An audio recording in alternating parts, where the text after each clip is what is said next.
Assim, a justiça retrocede.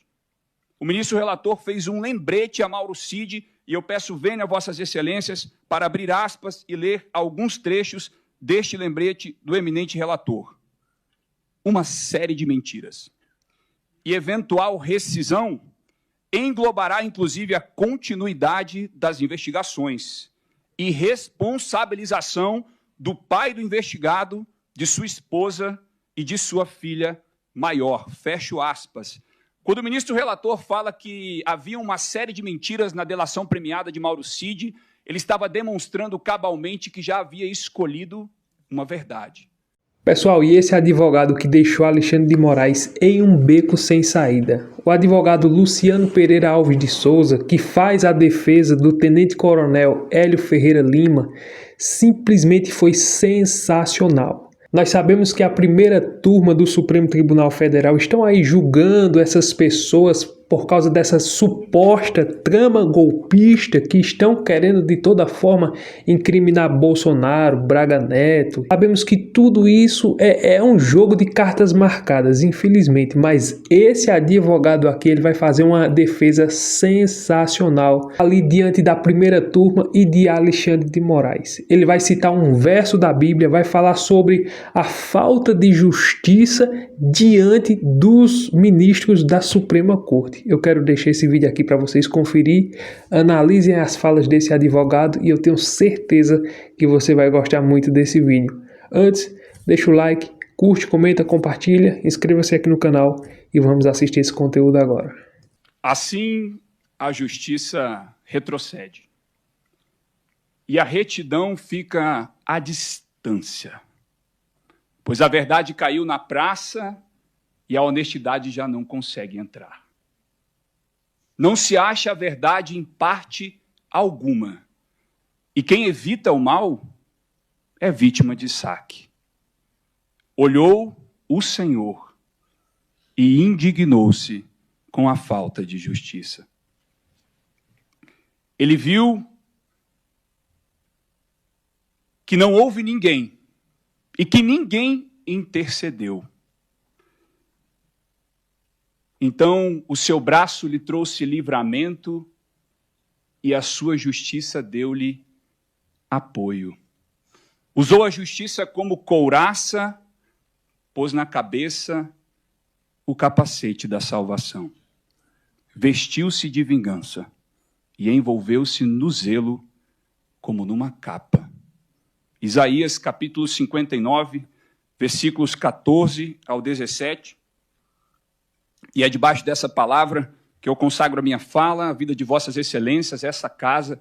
Na minha fala nós vamos delimitar 4 pontos que são exatamente aquilo que inseriu o tenente-coronel Hélio Ferreira Lima, pelo qual eu tenho a honra de defender nessa tribuna, e que inseriram ele dentro de uma investigação maquiavélica, tão somente o primeiro ponto, por ter compartilhado com o tenente-coronel Mauro Cid um documento em que se tratava de uma possível fraude nas urnas. O segundo ponto que a denúncia destaca como elemento incriminador da conduta do tenente-coronel Hélio Ferreira Lima seria uma suposta reunião, e aqui a fatídica reunião, na residência do general Braga Neto. O terceiro ponto seria um alegado monitoramento do excelentíssimo senhor ministro relator, Alexandre de Moraes, e do excelentíssimo senhor presidente Lula. E o quarto e último ponto a respeito da elaboração de uma planilha chamada OP Luneta. A primeira tese que a defesa traz à tribuna é em relação ao cerceamento de defesa ainda em sede de inquérito policial na primeira oitiva do tenente-coronel Hélio Ferreira Lima. 22 de fevereiro de 2024 é a data em que ele é chamado à Polícia Federal para prestar o seu depoimento. Como surpresa, quando se apresentou para colaborar com as investigações, pasmem, o delegado informou que ele era obrigado a responder a 111 perguntas previamente elaboradas. Não havia o direito de responder 1, 2 ou 100 ou 110, apenas a integralidade. Então, além de não conhecer os fatos, objeto daquilo que ele teria que responder, também teria que responder a 111 perguntas. Quando o advogado da época pediu acesso aos autos, o acesso também lhe foi negado. Até hoje ninguém lhe perguntou, afinal, o que aconteceu? Ninguém sabe. O que nós temos de versão apresentada para a mídia e perante vossas excelências é tão somente a versão da Polícia Federal. Essa é a primeira vez que ele é ouvido através do seu advogado. A defesa consignou, na época, a nulidade, afringindo o artigo 23, parágrafo único da Lei de Organizações Criminosas e a própria súmula vinculante do Supremo. Nós pedimos inúmeras vezes para que ele fosse ouvido. Até hoje, ninguém ouviu o tenente-coronel Hélio Ferreira Lima. A segunda tese de nulidade é a respeito da contraditória delação premiada do colaborador Mauro Cid, que prestou mais de 10 depoimentos e, nos primeiros deles, até que tinha uma condizência com a verdade. Acontece que, depois dessa audiência, do dia 19, a Polícia Federal pediu a prisão de Hélio Ferreira Lima, a Procuradoria-Geral da República, em apenas 1 hora, apresentou um parecer pela prisão, e o excelentíssimo senhor ministro relator convocou uma nova audiência, agora para o dia 21 de novembro de 2024. Antes de iniciar a audiência, o ministro relator fez um lembrete a Mauro Cid, e eu peço vênia a vossas excelências para abrir aspas e ler alguns trechos deste lembrete do eminente relator.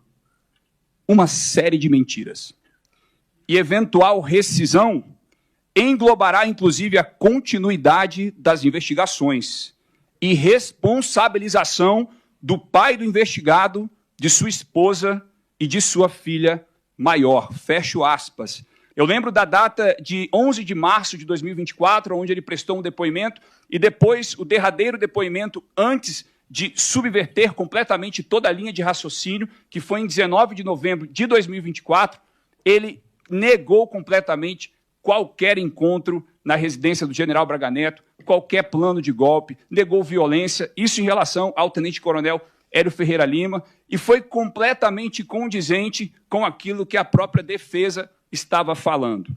Quando o ministro relator fala que havia uma série de mentiras na delação premiada de Mauro Cid, ele estava demonstrando cabalmente que já havia escolhido uma verdade. Só discerne uma mentira aquele que conhece verdade. Até então, nós só tínhamos um relatório da Polícia Federal, ou seja, elementos informativos de inquérito que sequer eram prova, mas foram suficientes para que o ministro constatasse uma verdade e discernisse uma mentira. Ato seguinte, depois de lembrado que perderia a sua imunidade, que seu pai, sua esposa e também sua filha perderia, ele alterou completamente o seu depoimento e aí sim começou a dizer aquilo que ia ao encontro do que estava no relatório final da Polícia Federal. E eu devo lembrar aqui, doutor Paulo Bonet não está presente, mas essa seria uma atribuição dele. Essa seria uma atribuição do delegado de Polícia Federal, jamais do ministro que conduz a delação premiada. Nessa mesma audiência, derivou uma segunda nulidade, e aqui eu peço todas as vênias ao eminente ministro relator, mas a defesa entende que Vossa Excelência ultrapassou os limites legais ao conduzir a audiência do colaborador Mauro Cid, porque Vossa Excelência não só analisou os requisitos legais, mas Vossa Excelência determinou que ele sanasse omissões pelo qual o senhor acreditava que era mentira. E aqui há uma evidente violação ao artigo 4º, parágrafo 6º da Lei 2.850, pela conduta ativa de Vossa Excelência, mais uma vez, data máxima vênia, indo, inclusive, de encontro com o que o plenário dessa casa decidiu nos autos da ADI 6298 e as suas conexas, em que disseram e reafirmaram a respeito da constitucionalidade do artigo 3A do Código de Processo Penal, declarando que o Código de Processo Penal e, consequentemente, a Constituição possuem um caráter eminentemente acusatório. Como caráter eminentemente acusatório, não se substitui a atividade probatória das partes, principalmente em um caso como este, em que está decidindo a respeito de direitos fundamentais e da próprio respeito à Constituição. No mérito, excelências, eu trago a primeira tese, que seria a respeito desse fatídico encontro na residência do general Braga Neto, aonde a denúncia traz como se esse encontro fosse previamente elaborado com o intuito maquiavélico de se discutir um plano de golpe de Estado. Esse encontro foi completamente aleatório, e isso não é a defesa que está dizendo, os próprios autos dizem isso, quando do relatório da Polícia Federal, na página 477, tem um áudio do tenente-coronel Cid com o de Oliveira, que também estava neste encontro, onde ele disse, ou vai lá para o Alvorada, ou vai lá para 112, bloco B. Ou seja, Havia uma aleatoriedade, ministra Carme, veja, havia duas possibilidades para que ele se encontrasse, ou no Alvorada, ou no Bloco B da 112. Caso eles tivessem optado pela primeira, jamais teriam ingressado na residência do general Braga Neto. Jamais, ministro Fux, teriam conhecido o general Braga Neto. Jamais teriam incorrido em uma suposta reunião de plano de golpe de Estado. Isso quem não fala é a defesa. O relatório final diz exatamente a respeito dessa aleatoriedade do encontro. Tenta fazer uma relação com as herbes, como se ele estivesse localizado em pontos estratégicos, mas esquecem que os mesmos que estavam rodeados, todos estavam na região central, inclusive o relatório da polícia traz que em determinado momento, do dia 23 de novembro, às 9h32 da manhã, a herbe do tenente-coronel Hélio Ferreira Lima se conectou em duas antenas diferentes, ou seja, é completamente aleatório dizer que ele estava realizando qualquer tipo de monitoramento, até porque estava hospedado no Hotel Vision, que todos sabemos é na região central e englobaria inclusive o raio desta casa, raio que se considera por 3 quilômetros, diametralmente 6 quilômetros. É muita coisa para se considerar que havia um monitoramento. A segunda viagem do tenente-coronel Hélio Ferreira Lima a Brasília, aonde tinha um intuito eminentemente familiar de realizar a mobília dos filhos que aqui residem, e a defesa tem comprovantes de compra de mobília, comprovantes do Uber, de trajeto, aonde ele ficou, tudo isso para comprovar que não tinha o intuito de se reunir com os seus supostos comparsas de intentos criminosos, mas tão somente realizar uma viagem com o intuito familiar, que foi devidamente autorizada pelo seu superior hierárquico à época. Inclusive, o próprio trecho da denúncia, em que diz que nessa segunda viagem ele havia monitorado Vossa Excelência, ministro Alexandre, e também o excelentíssimo senhor presidente da República, são 5 linhas fazendo referência àquela delação premiada do dia 21, que é mentirosa e que é ilegal. A terceira e última, excelências, é em relação ao apelo Neta. É preciso dizer em alto e bom tom, este cenário prospectivo de inteligência não é, nunca será, nunca foi um plano de golpe de Estado. Ele não é um documento clandestino que foi feito com fins espúrios.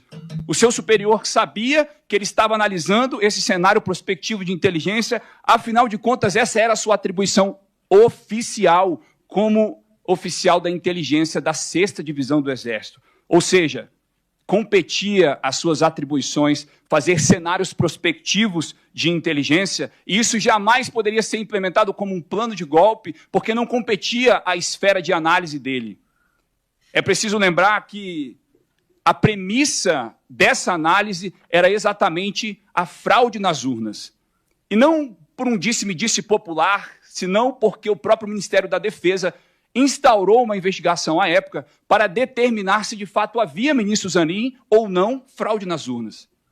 A partir deste momento de investigação, nasceu-se a possibilidade legal e institucional que ele fizesse um cenário prospectivo, e eu devo dizer, um cenário prospectivo pautado no regramento, na doutrina militar terrestre, no PPCOT 2020 do Exército, que Vossas Excelências provavelmente não sabem, porque a polícia não sabe, o Ministério Público não sabe, porque ninguém resolveu perguntar ao Exército.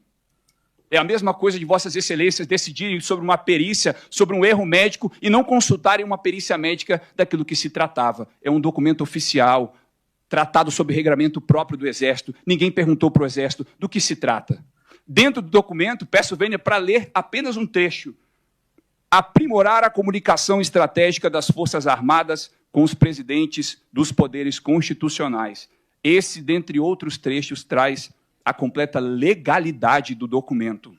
O documento visava fins eminentemente estratégicos, pautados dentro de um treinamento do próprio Exército Brasileiro. O Exército Brasileiro ensinou o tenente-coronel Hélio Ferreira Lima a fazer cenários prospectivos de inteligência. Enquanto isso, se tirou-se de um contexto este cenário como se ele só tivesse executado este com um plano de golpe de Estado. Ele já executou dezenas ao longo de sua carreira.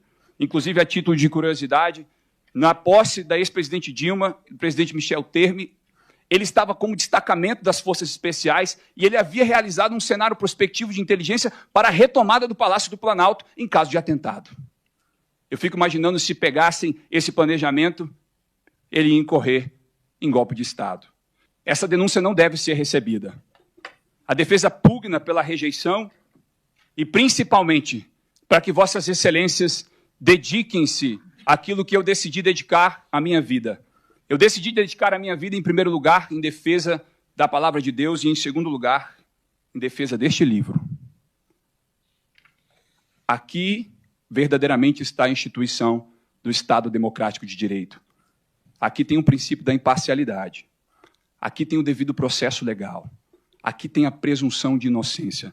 Não nos apartemos do que diz esta carta. Pessoal, não é novidade para ninguém que Alexandre de Moraes, ele não só quer incriminar o Bolsonaro, o Braga Neto e outros que já foram chamados para prestar esclarecimento, não é à toa. Ele quer de toda forma, de todo jeito, colocar Bolsonaro atrás das grades. Mas, para surpresa dele, cada tentativa, cada testemunha que ele traz, ele fica decepcionado, porque as testemunhas, elas não respondem exatamente aquilo que ele queria que elas respondessem. Porque eu acho, a minha opinião aqui, eu acho que Alexandre de Moraes ele já traz essas testemunhas de acusação justamente para incriminar e para surgir mais provas contra o Bolsonaro. Mas o que está acontecendo é justamente o inverso. E o Alexandre de Moraes ele não está gostando nada disso, porque quanto mais passa o tempo, quanto mais os advogados de defesa trazem provas, porque eles trazem provas e eles já disseram ali no plenário, nós não temos acesso aos autos na integralidade de tudo o que o ministro relator Alexandre de Moraes tem, juntamente com a Polícia Federal. Uma coisa é certa, e eles mesmos disseram isso. Vocês tiveram mais de 2 anos para fazer essas investigações juntamente com a Polícia Federal. Aí quando vem dar o tempo da defesa para se articularem, estudarem e fazer a defesa ali diante da primeira turma, dão 15 dias. Ou seja, é justo isso? Eles têm 2 anos para apurar, pincelar, fazer de tudo, quebrar sigilo de todo mundo. E os advogados têm que se virar dentro de 15 dias para dar um jeito para defender o Braga Neto, o Bolsonaro e outros lá, como nós sabemos. Aí eu acho lamentável e triste. Aí como nós podemos ver que existe imparcialidade num julgamento desse? É claro que não tem. É claro que não existe imparcialidade, porque o jogo ali, e eu digo é jogo de cartas marcadas, porque os advogados, eles dizem, não, nós vamos lá defender os nossos clientes, mas eu confio no Supremo Tribunal Federal. É uma pena que eu não posso dizer a mesma coisa, e eu tenho certeza que a maioria dos brasileiros não tem esse mesmo sentimento de confiar no Supremo Tribunal Federal. Pelo menos nas pessoas que estão nesse Supremo Tribunal Federal. É impossível confiar. Como confiar em pessoas tipo Flávio Dino, que é ministro, que já teve muitos embates com Bolsonaro? Aonde vai haver imparcialidade no Flávio Dino? Não tem condição. Aonde vai haver imparcialidade no Zanin, que foi o advogado pessoal do Lula? É impossível. Aonde vai haver uma imparcialidade em Alexandre de Moraes, que foi indicado pelo Centrão, aliás, não, eu já ia dizer Geraldo Alckmin, mas ele foi indicado pelo Temer, do Centrão ali. Ou seja, Alexandre de Moraes lá atrás, ele já foi contra o Lula, ele já bateu no Lula, ele já disse que o Lula era um partido criminoso, tem vídeos dele, ele já falou tudo isso, mas hoje não. E outra coisa, lá atrás, os senadores, deputados do PT, eles desciam além de Alexandre de Moraes. Eles não gostavam de Alexandre de Moraes justamente porque Alexandre de Moraes era do centro, não tinha nada a ver com a esquerda. E Alexandre de Moraes denunciou. Ele mesmo tem vídeo dele falando aí sobre a questão da corrupção da esquerda, envolvendo o Lula ali e todo mundo. Hoje as coisas se inverteram.